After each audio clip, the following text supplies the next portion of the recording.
तमाम जानकारी हम तक पहुंचाने के लिए बहरहाल आगे बढ़ेंगे। अब इस बुलेटिन में बात करेंगे रूस और यूक्रेन की जंग की।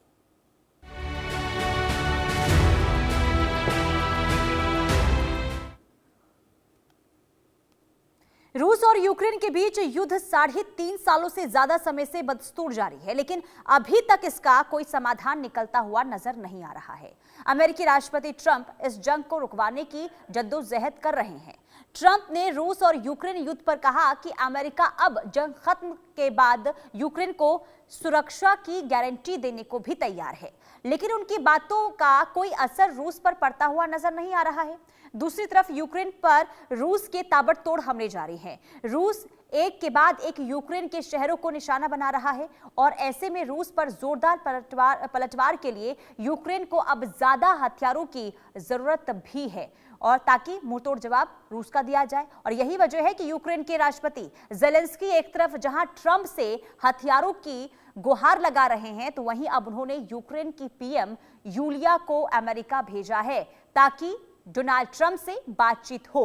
तो अमेरिका दौरे पर यूक्रेन की पीएम है यूलिया, इसके क्या मायने हैं वो हम आपको समझा देते हैं। देखिए, ज़ेलेंस्की ने अब यूक्रेन की पीएम को अमेरिका भेजा है और टॉम हॉक मिसाइल लेने का अभियान इसे तेज कर दिया गया है। अमेरिका से एयर डिफेंस पर डील इस पर होगी। ज़ेलेंस्की और ट्रंप की फोन पर बात भी हो चुकी है, 2 बारी बात हो चुकी है। अमेरिका से टॉम हॉक मिसाइल लेने की कोशिश लगातार जारी है यूक्रेन की। ज़ेलेंस्की ने ट्रंप से जंग रुकवाने की गुहार लगाई और यूक्रेन की एयर डिफेंस को मजबूत करने पर भी अब चर्चा शुरू हो चुकी है। इधर रूस के ताजा मिसाइल हमलों से निपटने पर भी चर्चा हो रही है।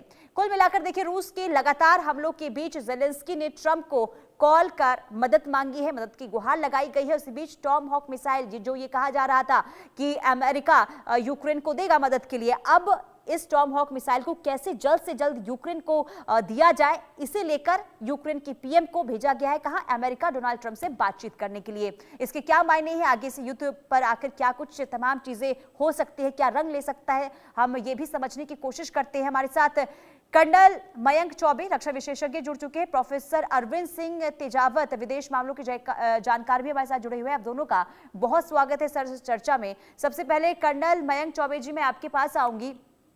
किस तरीके से आप अब इस पूरे युद्ध को आगे बढ़ता हुआ देख रहे हैं, क्योंकि देखिए यूक्रेन की जो स्थिति है वो दिनों दिन खराब होती जा रही है, क्योंकि जो रूस है वो किसी भी तरीके से पीछे हटने को तैयार नहीं है। लेकिन इस बीच यूक्रेन की पीएम का अमेरिका जाना, आप इस दौरे को किस तरीके से देख रहे हैं? क्या टॉम हॉक मिसाइल पर बात बन पाएगी? जी पुनीता जी, बहुत बहुत धन्यवाद। इस समय जो स्थिति बनते हुए दिख रही है जी, यूक्रेन ने डोनेट्स्क के पास के एरिया में रशिया के ऊपर हमला करने की कोशिश की। बदले में रशिया ने यूक्रेन के 2 टैंक्स ध्वस्त किए। टैंक थे T-62M और T-72 टैंक्स। इनके ऊपर हम बाद में जाएंगे। पहले आज जिसका बात आपने किया, प्राइम मिनिस्टर यूलिया का अमेरिकी दौरा। प्राइम मिनिस्टर यूलिया जो है वो 3 पॉइंट एजेंडा लेके गई हैं यूएसए में जी। नंबर 1 पॉइंट, जैसे आपने जिक्र किया, टोमाहॉक मिसाइल का। अब टोमाहॉक मिसाइल जो है वो लंबी दूरी की क्रूज मिसाइल है, सबसोनिक कैटेगरी में आती है। करीब करीब 1500 किलोमीटर की उसकी मार है, 450 किलो का उसका वॉरहेड है। ये मिसाइल जो है स्ट्रेटेजिक टारगेट्स को एंगेज करने के काम में आती है। आपको ध्यान होगा इजराइल और ईरान की लड़ाई में टोमाहॉक मिसाइल 12 मिसाइल ऐसी फायर की थी अमेरिकन नेवी ने, और ये फायर की गई थी ईरान के न्यूक्लियर संयंत्र के ऊपर।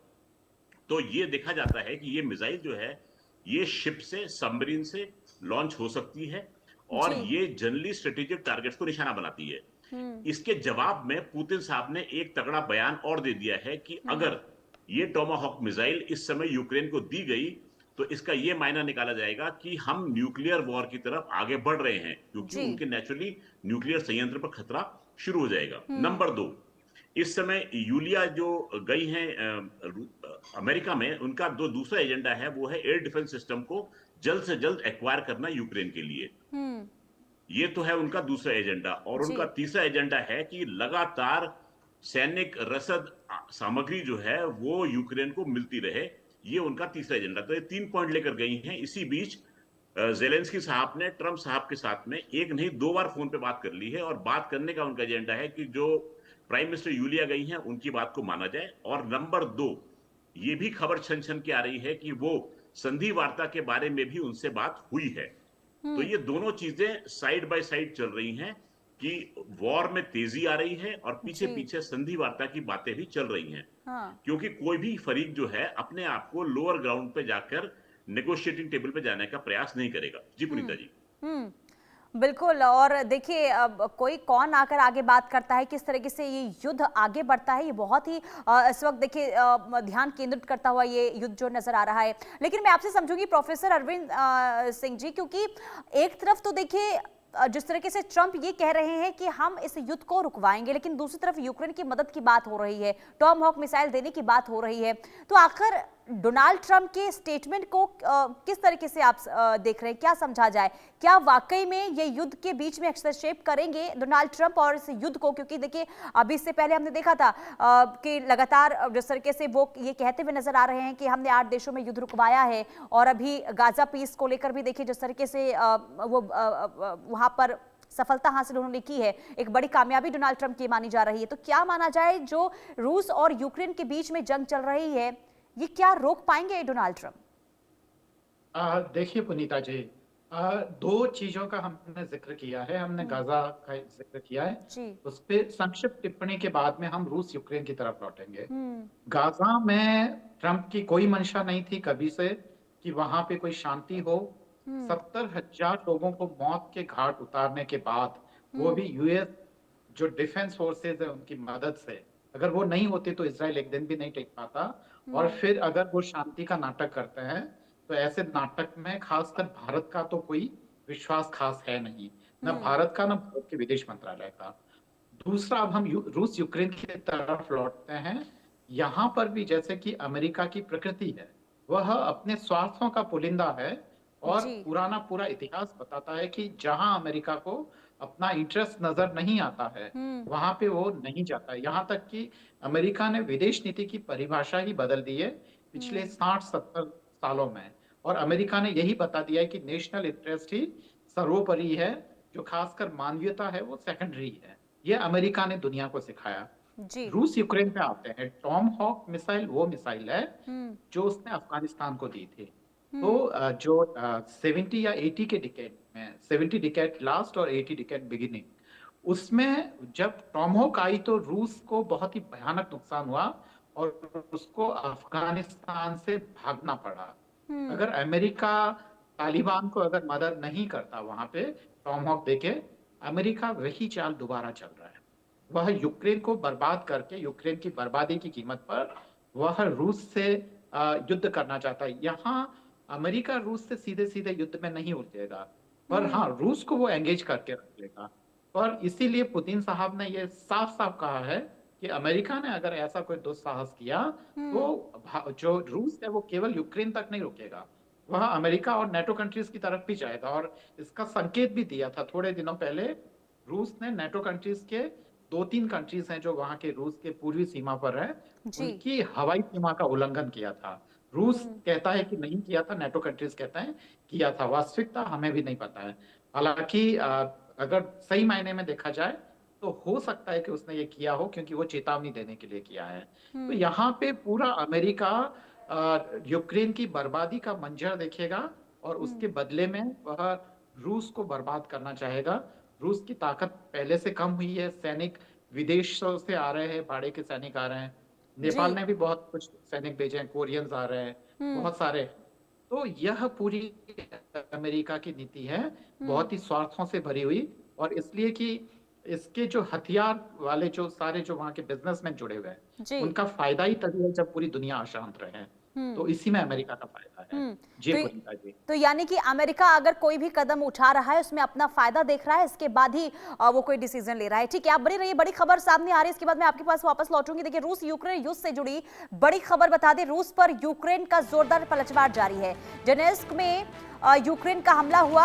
हमले में रूस के 2 टैंक नष्ट कर दिए गए हैं, जिसमें से एक T-62M है और T-72 टैंक जलाए गए हैं। यानी कि कुल मिलाकर देखिए रूस के 2 टैंक नष्ट यूक्रेन के हमले में हुए हैं, जिसमें T-62M और T-72 है। और सर, कर्नल सर, जरा ये समझाइए, क्योंकि देखिए एक तरफ तो यूक्रेन अमेरिका से मदद की गुहार लगा रहा है, फोन पर लगातार बातचीत ट्रंप से कर रहा है और ये कह रहा है कि हमें मदद पहुंचाइए, लेकिन दूसरी तरफ रूस पर एक के बाद एक हमले, यानी कि यूक्रेन भी किसी भी सूरत में पीछे हटने को तैयार नहीं है। तो इसे आप किस तरीके से देख रहे हैं, और जिन टैंकों को निशाना बनाया गया है ये आखिर किस तरीके से रूस के लिए नुकसानदायक होगा? देखिए पुनीता जी, इस युद्ध में बहुत सारी बातें छिपी हुई हैं। अरविंद जी ने धीरे से हिंट किया था और मैं उसके हिंट से थोड़ा सा आगे बढ़ के आपसे बात करूंगा जी। देखिए, इस समय हथियारों की आवश्यकता है युद्ध लड़ने के लिए। हथियार जो है वो नेटो कंट्रीज के जरिए यूक्रेन को सप्लाई किए जा रहे हैं। हथियारों के निर्माता जो है वो बैठे हैं अमेरिका में। डोनाल्ड ट्रंप साहब ने करीब 1 महीने पहले बयान दिया था कि हथियारों की बिक्री से हमारा फायदा है। अमेरिका अपना हित साध रहा है, वो नेटो कंट्रीज को ये हथियार बेच रहा है। नेटो कंट्रीज ये हथियार जो है वो जेलेंस्की साहब को दे रहे हैं। पुनीता जी, मेरे सोर्सेज मुझे ये भी बताते हैं कि जेलेंस्की साहब का व्यक्तिगत लाभ भी हुआ है इन हथियारों की खरीद फरोख्त में। और मैं अपना बयान इतना कह के यहाँ पर रोक दूंगा। इसका अगर कोई खंडन करना चाहे तो खंडन कर सकता है, परंतु ये बात मेरे पुष्ट सोर्सेज बता रहे हैं मुझे। अब ये हथियार जो है इस्तेमाल होते हैं रूस के खिलाफ। आपने जिक्र किया 2 टैंकों का, T-62M और T-72। T-62 टैंक जो है ये सन 62 के टाइम पे, यानी कि 60s के शुरुआत में रशियन आर्मी में इंडक्ट किया गया था। उस समय ये मेन बैटल टैंक था। एम का मतलब है ये मॉडर्नाइज टैंक है, तो ये 80 के दशक में इस टैंक को मॉडर्नाइज किया गया। इस टैंक के अंदर में 4 व्यक्ति का क्रू होता है और इसको जब मॉडर्नाइज किया गया तो इसके ऊपर एक्सप्लोसिव रिएक्टिव आर्मर की प्लेटिंग लगाई गई थी। यानी कि अगर कोई हथियार इस पे फायर होता है तो वो डायरेक्टली टैंक को नुकसान ना पहुंचाए, उस आर्मर से टकराकर वो ध्वस्त हो जाए और बर्बाद हो जाए और काम ना कर पाए।